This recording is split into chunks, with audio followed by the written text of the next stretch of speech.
Mark, you've been sort of talking a lot to us.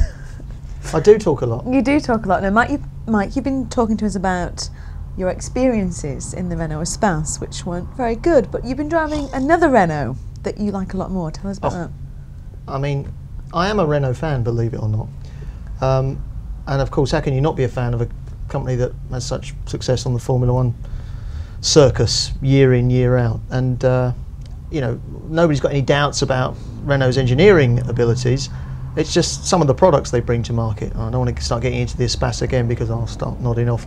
But you know, again, talk about chalk and cheese. The Renault Spider, this fabulous two-seater car they've just brought out. I mean, think of what Renault have learned from the Formula One world in recent years. Formula One world champions, of course, for as long as I can remember.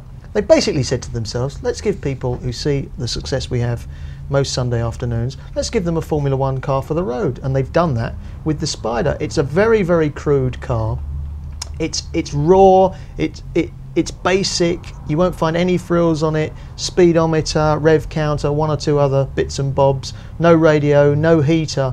They say there's no heater, but you actually feel the heat from the engine. That's the way you warm yourself up. It's the sort of car where you really need goggles, you need a hat.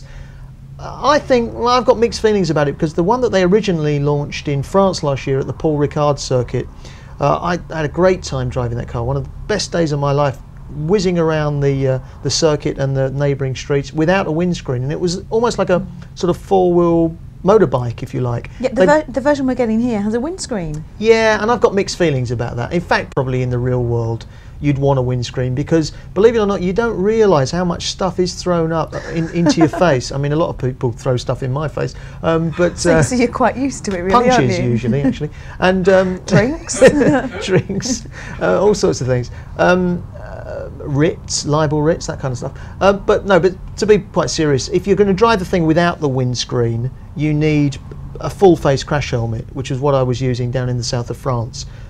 With the windscreen, of course, you can drive it just like any other car, and it is wonderful. It's just, you know, talk about head turner. I know they're rare, and it's always hard to tell when you're driving one of the first cars ever in the country, but I was just driving around the streets around the south of England near Windsor, and just seeing people stopping in their tracks. This is lovely bright yellow colour. They do a gorgeous red as well. Crude, basic. How does it handle? Has it got the elements of the Formula One, the sports car feelings in it? It's like a go-kart. Anyone who's done any karting will know that feeling of it's like going around on rails. You know, it doesn't matter what you do, somehow the back, you don't lose the back. It complements you as a driver, in fact. But it's almost the sort of car, it doesn't matter how it drives. It's just that it's so honest and so back to basics. That's what I like about it. I hate cars with too many gadgets and frills and technology for the sake of technology. This is just pure, undiluted. It's a car for the weekend, isn't it? Yeah, it's definitely a second car. But an expensive car for the weekend. Yeah, well, probably £25,000, something of that order. But a great car, I would have thought, if you're the sort of person that can discipline yourself only to do a couple of thousand miles a year in a car, and it's very definitely a second or third car. You couldn't possibly run this as your one and only car. It's a sort of down and dirty roadster. If it's raining, you're going to get wet. The interior is going to get wet. It doesn't matter though. It's an aluminium interior. It's practically got aluminium seats, not quite, but you know, there's nothing to be sabotaged on the inside because there's virtually nothing there. It's a raw, crude car that, you know, I would just love to have in my garage, and I would predict in years to come worth a lot of money. And from those words, raw and crude, I would say that it would suit you down to the ground, Mark. Absolutely, couldn't be better.